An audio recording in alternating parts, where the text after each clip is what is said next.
Vamos a construir una curva intensidad potencial de oxidación en régimen estacionario. Lógicamente tenemos la especie reducida en la disolución.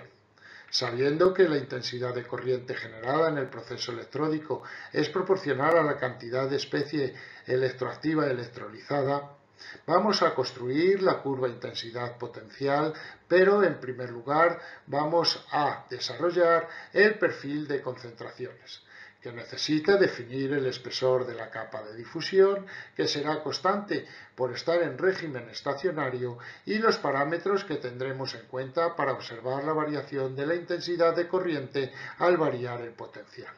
Estos parámetros son el flujo de sustancia que se electroliza en el electrodo y que viene definido por el coeficiente de difusión, que multiplica la diferencia de la concentración en el seno de la disolución menos la concentración en la superficie del electrodo partido por el espesor de la capa de difusión.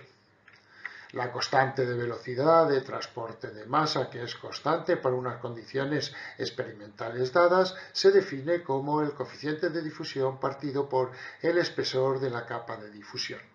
Por último, la constante de velocidad de transferencia de electrones, que varía con potencial aplicado. Según vayamos variando el potencial, será la curva intensidad potencial de oxidación. Si no hay especie electroactiva en la disolución, la curva obtenida al variar la concentración es la corriente de fondo, donde aparece la barrera de oxidación. Si el potencial es sub cero, todavía no se produce la electrólisis, es decir, a K sub cero es tan pequeño que no alcanza el nivel de energía suficiente para tomar electrones de la especie electroactiva, no se producirá consumo de dicha especie y por lo tanto la corriente resultante será igual a cero. Si aumentamos el potencial hasta S1, observamos la intensidad de corriente, que es proporcional a la cantidad de especie electrolizada, pero aún seguimos teniendo que la constante de velocidad de transporte de masa sigue siendo mucho mayor que la velocidad de transferencia de electrones.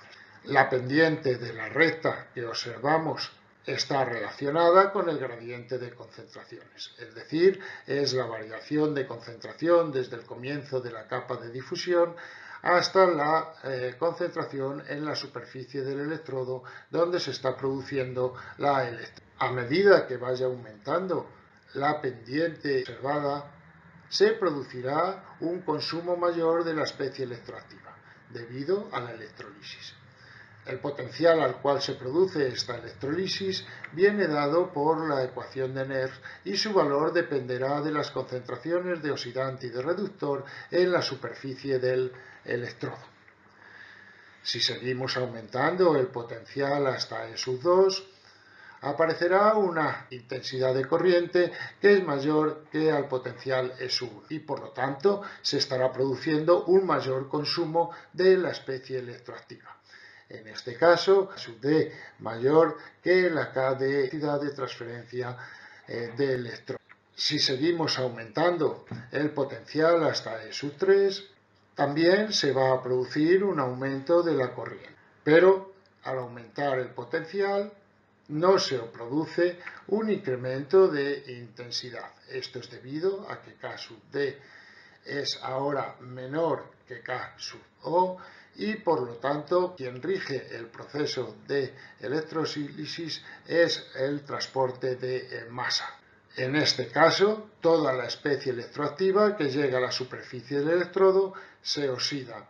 Es decir, tenemos el máximo gradiente, es decir, la máxima pendiente. Y por lo tanto se tiene una intensidad máxima.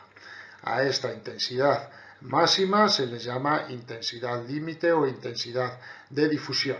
La expresión para calcular esta intensidad límite viene dada por el número de electrones, por la constante de Faraday, por el área del electrodo, por el cociente de difusión y el espesor de la capa de difusión y por la concentración en el seno de la disolución. Por lo tanto, podemos decir que la intensidad límite o de difusión es proporcional a la concentración en el seno de la disolución. Otro parámetro importante es el potencial de semionda o onda media, que coincide con el potencial tabulado, potencial normal o formal. Si tenemos en cuenta la ecuación de Nernst, cuando las concentraciones de oxidante y de reductor en la capa de difusión son iguales, el cociente de concentraciones es igual a 1 y su logaritmo igual a 0, y por tanto el potencial será igual al potencial normal e igual al potencial de onda media, que es la mitad de la intensidad límite. Por eso se llama potencial de onda media.